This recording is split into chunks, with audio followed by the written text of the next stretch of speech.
Look, this the Black Holocaust. I knew it was prophecy. 1,000 times worse than the Jewish atrocities. Uneven playing field, there'll never be a fair score. Cause in 1619, that's when they declared war. We the 12 tribes, the ones that the promise reaches. That's how it's exactly, even the different language that's in the Bible, the way the things are depicted, it's the same way that we talk today. If there's different things like wars and stuff like that, it's like, man, if you notice any of the wars they talk about, it always ends in an even number, right? That's like us. It's like, I fought like 100 of them today. I fought like I knocked out like 20 of them today. That's the way that we talk. So even the little things like that, that's just how it is. Yeah. This is the book of Deuteronomy, chapter 28, in verse 37, and it reads, "And thou shalt become an astonishment, and proverb, and a byword upon all nations, whither the Lord shall lead thee." So an astonishment, a proverb, and a byword. So things like, that's why when I first said to you, I said so-called black, would your dad be a so-called black man?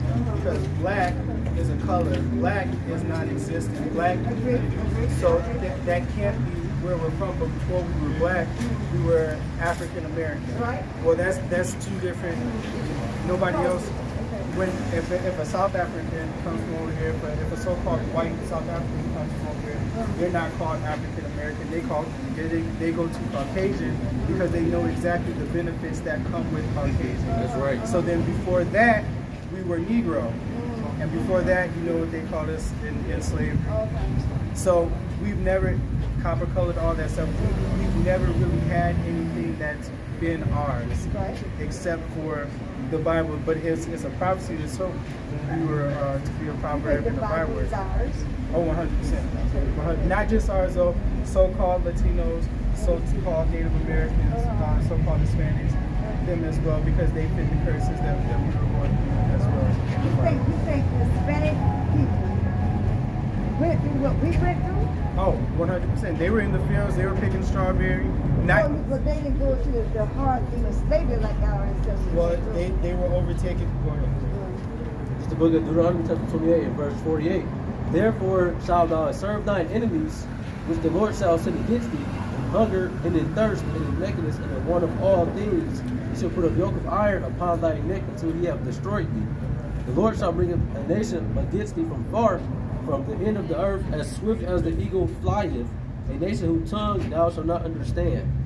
A nation of fierce countenance, which shall not regard the person of the old, nor show favor to the young." So the Aztec came, and they had their land. The Aztec had theirs. They had Mexico, they had New Mexico, they had Arizona, they had California, they had Texas, and then they were overtaken and condensed to this small little spot.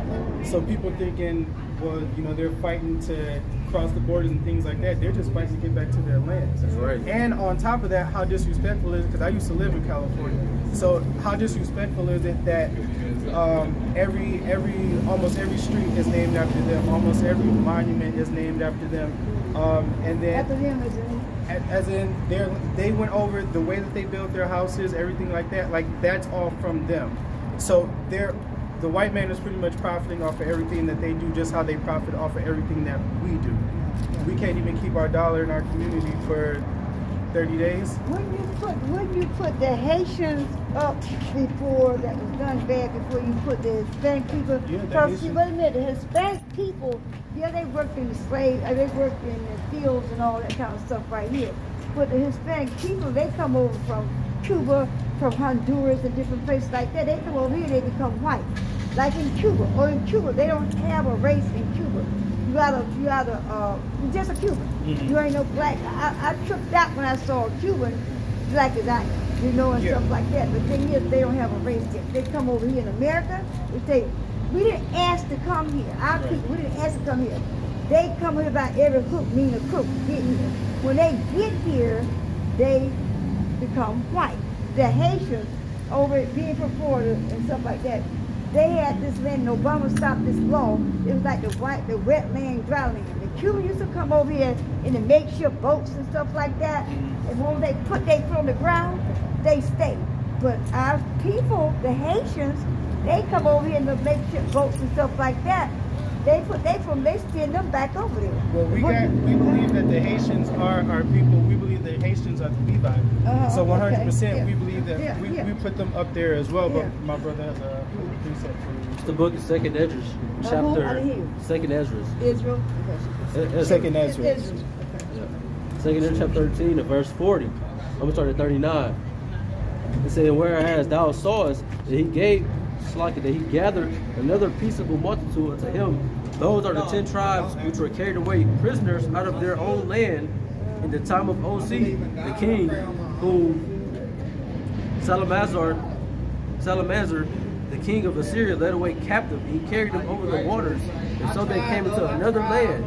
But they took this counsel among themselves, that they would leave the multitude of the heathen and go forth to a further country where never mankind dwelt, that they might there keep their statutes which they never kept in their own land. So basically, what he said, it falls in line with what I was telling you about this so-called Hispanic, so-called Native American. You can look on the Aztec walls, you can look on the Mayan walls, and you see depictions of the Hebrew language on the wall. You can see them wearing certain things that are customary with what we wear, fringes and things like that. So if you look on their walls and then you look on Egyptian walls, you'll see a whole plethora of people, the slaves. You'll see that it's not monolithic. We don't all necessarily look the same, but we are the same people. So but what they're doing with that, when you're like, well, wouldn't we put these people above these other people? That's a great division tactic, because what they want you to think is that we're all separate people, so that we'll never have any common ground in mind. Where we'll come together and we'll be like, no, we're one people. Not only are we one people, but we're one people that are vastly more than these people. And if we ever were to come together, if we ever were to realize what it is. That's a good word. That's a good word. If we were come together, then it would be great. That would be great. 100%. Okay, so how do you look as the Indian, people from over in India, okay? In India or Indians? Not India, India. The black with the nice hair and all that kind of stuff. They call themselves, like the Arabic and the... They're not Arabic, are they? Like the Hindus? They Muslim, they all different types. Okay. And stuff like that. Yeah. But their skin of our color, you know, but only got, they say Christ has woolly hair. They don't have the woolly hair. No, well, just they got hair like white people, but they don't go as that they black. You know the saying, just because they're skin folk, they're not our kinfolk. So we don't believe that those are our people. Those people would be with the Israelites. Israelites? The Israelites? No. What you say with what now? Elam. Okay. So that's a different nation in the Bible. What did you just say? The saying is what now? Because we look like we are not alike. Just because we are skin folk, we're not kinfolk. Okay. Yeah. I never heard that, but that's pretty good. You got people. That's pretty good. You got people like Kamala Harris that are over here that they're trying to push to you as our people as well. And they're not. She's not. She's just one of those that can infiltrate, that can talk the talk, and look just enough close to where she can get with a so-called white person, and now they got your trust, and so now you're not even thinking about what politics they have, where they come from, their history, nothing like that. All you're thinking about is this person looks like me, they sound like me, they walk like me, so they gotta be me, they gotta have my best interests at heart. But that's what has sort of befell our people. She's not even putting that, her foot is on the other side of the town. Well, I mean, both of them, though. And so what do you know about this? Nothing. Absolutely nothing. He did one thing, to stop them wet man drowning across. So he gave the Haitians the time that he over here free to, you know, so that's all that. I mean, not only that, he was a Hamite, but he also, I mean, he got the other people, alphabet people, they got certain things that we didn't even get. You know what I mean? And then you look at different bills, there's other people that have very minimal things have happened to them, but they get bills that protect them, and they get sayings that protect them. I mean, we get people to pray for us, that's cool. We get people to march for us, but there's no actionables to go behind it. So you look at different things like that as well, and that would benefit the curse, or not benefit the curse, but that's part of the curses anyway. And that's also part of prophecies, because we were told that there will be no person that will be able to redeem us. So we're looking for all these different people. We're looking for Martin Luther King Jr., we're looking for Malcolm X, we're looking for presidents. We're not even supposed to, well, we're looking for different people that will come in and save us and help us. There's nobody. And we're putting all our eggs in one basket. It's supposed to be here that's going to help everything. Well, so, yes. And that's why we got to come back to the law, statutes, and commandments. Because we've been so far away from that we've become so accustomed to the world. We love the way of the world that we've got exactly what it said that we shouldn't do is what we've gone to do. Are you familiar with the law, statutes, and commandments of the Bible? The laws, commandments? Laws, statutes, and commandments. I'm talking 10 commandments. Okay. That's what you're talking about, yeah. There's actually 613. Yeah. So no, I never heard that. Yeah. There's I mean, we know that honor your father and mother. We know that thou shalt not lie, thou shalt not kill. That was the ones that everybody preaches about. The 631, I don't know about. 613. So there. Go ahead. They may have one other than the ones that the 10 of the commandments. They may have one of the 631, the 613. Yes. This is the book of Leviticus, chapter 11, verse 7.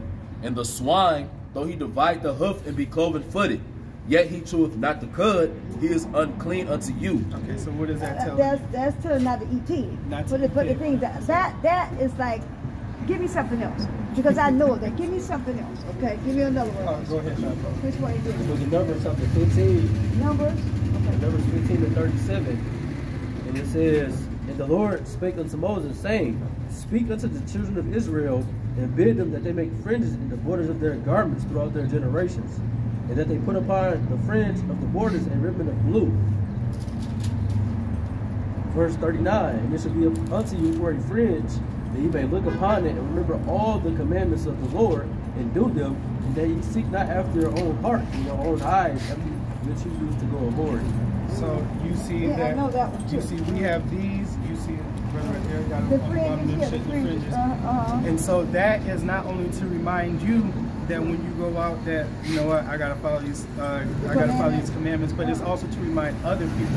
I've been going out different things that I've done where I've had people that have seen these and know what these represent, and they'll come up to me, shalom, because it's exciting to see other people that are following the law, and that know who they are.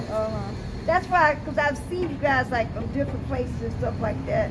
And I actually argued with my cousin because she said, no, don't go out. I said, no, next time I see them, I'll come up here and ask them, you know, and stuff like that, see what you're about, because you still out here in the cold, you know, you guys are out here. So, you know, because that's how important this is. It's very, you've been very enlightening, you know, and stuff like that. So if I would say, get up one day and I said, oh, I want to go see and talk to some of these people right here, and see about the 613 commandment of listening, stuff like that. And so who would I talk to? Where would I go? Thank you. Have a blessed day. Okay, all right, thank you. You guys been very, very, you know what you know. Keep studying, okay? Thank you. All right, thanks a lot. And so then that was...